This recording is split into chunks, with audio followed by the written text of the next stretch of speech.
Why would God even create creatures without will or rationality and unable to learn of God through suffering, who go on to live lives defined by fear and pain? I'm not sure that animals' lives are primarily characterized by fear and pain. I don't think we know that, but here's what I would say. Are animals good? Do they add something to the world that we value?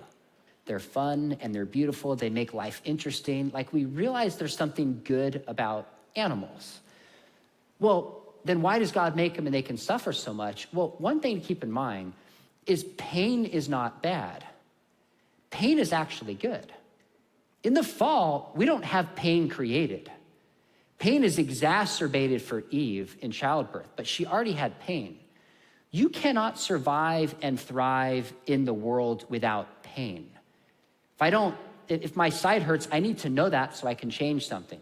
If I bite my tongue or touch my hand on a fire, I need pain to physically survive and thrive in the world. By the way, you know what happens to lepers is they actually lose the ability to feel pain and they literally self-destruct. So pain is a good thing. So are animals good? I think most people would say yes. They need pain to survive and thrive in the world in which we live. They can't survive and thrive without that. That when Adam sinned in the fall, there was some kind of cosmic effect because of this. So it's not only our souls, it's our bodies. And it says in Romans 8, creation itself was affected by sin. And I think that affected animals in some sense as well.